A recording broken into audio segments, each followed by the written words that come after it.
Hello everyone, শুভ দুপুর। চলে এলাম রান্না বান্না বা তরকারি কাটা বা মিনি ব্লগ যাই বলো, সব কিছু একসাথে শেয়ার করছি। দেখো, এখানে আমি আলু কেটে নিয়েছি। আজকে হাঁসের মাংস রান্না হবে, তো তাই এখানে আলুগুলো কেটে নেওয়া হয়েছে। আর এই যে এখানেও ডুমো করে আলু কেটে নেওয়া হয়েছে, আলু দিয়ে আখড়ি দিয়ে ভাজি হবে। তো এখানে আলুগুলো কেটে নেওয়া হয়েছে, আখড়ি এখনও কাটা হয়নি। তো এই যে এগুলো হলো সসিন্দা, আজকে সসিন্দা রান্না করব। তো তাই কেটে নিয়েছি, এখানে অনেকগুলো সসিন্দা আসলে একসাথে কেটে নেওয়া হয়েছে। তো এখন আমি সসিন্দাগুলো রান্না করব। আগে এটা ডাল দিয়ে রান্না করব। তো আগে এই যে কড়াইয়ে তেল বসিয়ে দিয়েছি। এখন আমি কড়াইয়ে একটু চিকন জিরা দিয়ে দিব, তারপরে সসিন্দাগুলো দিয়ে দিচ্ছি। কিছু চিকন জিরা দিয়ে দিলাম। এখন আমি সসিন্দাগুলো দিয়ে দিচ্ছি। সবগুলো একসাথে দিয়ে দিলাম। তো এখন একটু নুন, একটু হলুদ দিয়ে দেবো।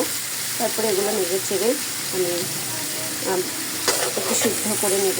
তারপরে ডাল বসিয়ে দেবো। ডাল দিয়ে আজকে শুকনো দিয়ে রান্না হবে, ডাল আর শুটকি দিয়ে। তো এখন একটু নুন, একটু হলুদ দিয়ে দিচ্ছি।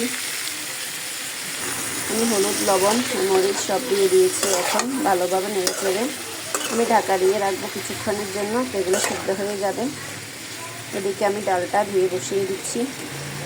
এতে আরেকটা কড়াইয়ে ডাল বসিয়ে দিলাম। এখন ঢাকা দিয়ে দেবো সিদ্ধ হওয়ার জন্য। এদিকে সসিন্দাগুলো ভাজি হচ্ছে। তো এই যে এখানে আমি আবার বড়া ভাজছি। ডাল বাটা ছিল আগের, তো এখানে লঙ্কা, কাঁচামরিচ, পেঁয়াজ আর লবণ, আসলে আর কি মশলা, হলুদ একটু দিলাম।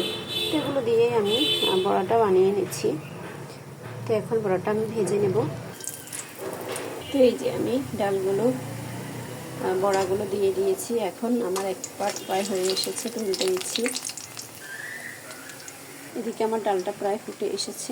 পটল কেটে নিয়েছি, নুন, হলুদ, মরিচ নিয়ে নিয়েছি। এখন ভালোভাবে মাখিয়ে আমি পটলগুলো ভাজি করব। এই যে কড়াই তেল দিয়ে দিলাম হলুদ গুঁড়ো, দিয়ে দিলাম মরিচ গুঁড়ো। এখন দিয়ে দেব জিরে ধনে গুঁড়ো। তো মশলাটা হাত দিয়ে মাখিয়ে ভালোভাবে রেখে দেব 15 মিনিটের জন্য। তারপরে আমি রান্নাটা করব। তেল গরম হলে দিয়ে দিলাম চিকন জিরা, তেজপাতা, দিয়ে দিলাম কিছু পেঁয়াজ কুচি। এগুলো লাল লাল করে ভাজি করে নেব। এই যে আগে থেকে আলুগুলো লাল লাল করে ভেজে নিয়েছি।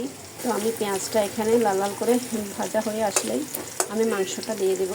তো এই যে আমি মাংসটা বসিয়ে দিয়েছি। এখন আমি ভালোভাবে নেড়ে চেড়ে এগুলো কষিয়ে নেব।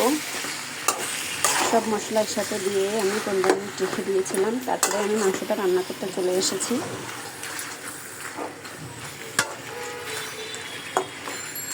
তো এখন আমি কিছুক্ষণ এগুলো ঢাকা দিয়ে রাখবো, সেই ফাঁকে সিদ্ধ হয়ে যাবে।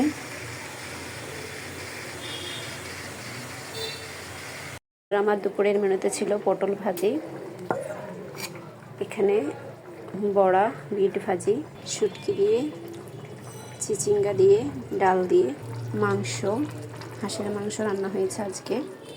তো এই যে তোমরা কী কী রান্না করেছো বন্ধুরা অবশ্যই জানাবে কমেন্ট। সবাইকে শুভ দুপুরের শুভেচ্ছা।